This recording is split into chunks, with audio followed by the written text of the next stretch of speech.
You've got to toughen up. This is the 21st century. You've seen Mad Max, haven't you? That's what's going to happen. Mad Max is not necessarily going to happen. I'm mad about Mad Max. It's one of the definitive depictions of a gonzo post-apocalyptic wasteland, and it's one of the only movie franchises that's still as strong as ever and still being guided by a singular vision nearly 50 years after it started. George Miller reinvented action cinema with his self-described westerns on wheels, and proved he's a visual storyteller on par with John Ford and Alfred Hitchcock. From the original little Australian indie movie that could, to the mega-scale Hollywood blockbuster production of Furiosa, the Mad Max Saga is one of the most consistently great action franchises there is. There are no bad Mad Max movies, they all provide plenty of rubber-burning thrills, but some of them are just great action movies, and some of them are Hall of Fame masterpieces of the genre.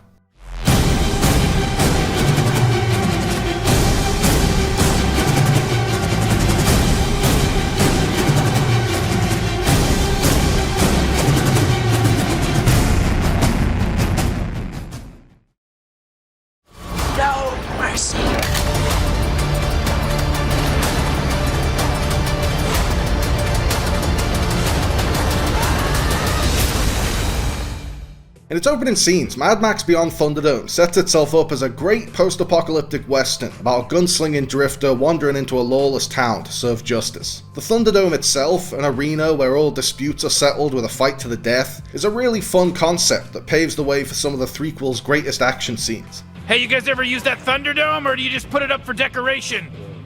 You mean the Blood Dome? Save it for the Semantics Dome, E.B. White. But when the film morphs into a soft adaptation of Lord of the Flies with the Lost Boys from Peter Pan, it takes a sharp downhill turn. A once promising action movie becomes a bit of a letdown in its second half. Tina Turner is an amazing villain, but it's not enough to save Beyond Thunderdome from being the worst Mad Max film.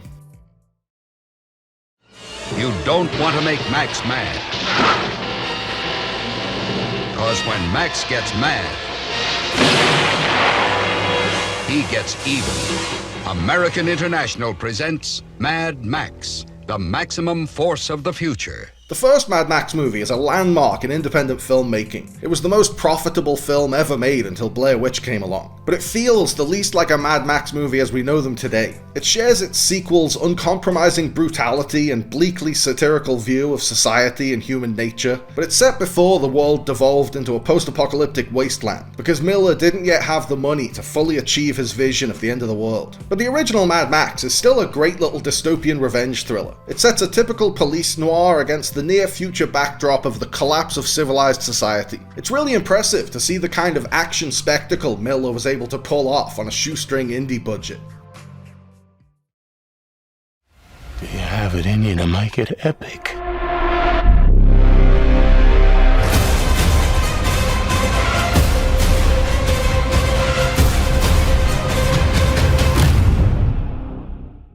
Miller proved he's still at the top of his game after all these years with the jaw-dropping action of the franchise's first ever spin-off, Furiosa and Mad Max Saga. A movie filling in Furiosa's backstory might have seemed unnecessary, but Miller managed to make it feel vital. Chris Hemsworth's Dementus is my favourite Mad Max villain by far. He's a sadistic bastard, but he's also oddly lovable and has a boatload of personality. He always manages to worm his way out of trouble with his grandiose bluster, and it's always hilarious to see. Furiosa's pursuit of Dementus is an engaging revenge tale that builds to a beautifully disturbing twist ending. It's not quite the best Mad Max movie. Its sprawling episodic plot means it's not quite as tight as Fury Road or The Road Warrior, but it's a damn good one.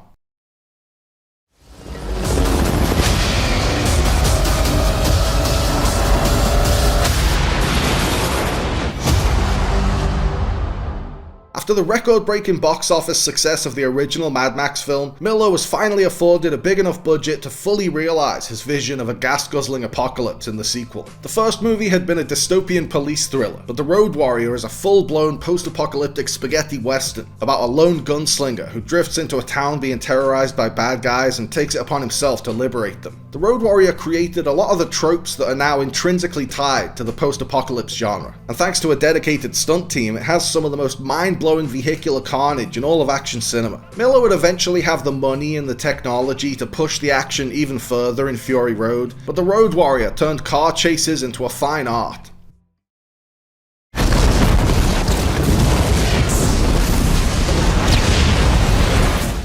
The There's very little fat on the Road Warrior's bones, but Fury Road is an even leaner, meaner piece of action cinema. The Road Warrior earned Miller a reputation as one of the greatest action filmmakers in the world, but he was limited by the technology of his time. When he made Fury Road, he stuck to his ethos of using old school practical stunts and effects wherever possible, but he also had CGI technology at his disposal to enhance the action. This combination of time-tested practical methods and exciting new visual effects made Fury Road the best of both worlds, and the gold standard of modern action filmmaking. In the tradition of Stagecoach, Fury Road is basically a feature-length car chase. It gets on the road nice and early and doesn't let up until the end credits. Fury Road adheres to Miller's Hitchcockian commitment to telling his stories as visually as possible. It has very little expositional dialogue. Just as Miller intended, a viewer in any country could watch this movie and follow the story without turning on the subtitles. It's an essential cinematic experience. Even someone who hates car chase movies would have to admit that Fury Road is a masterpiece.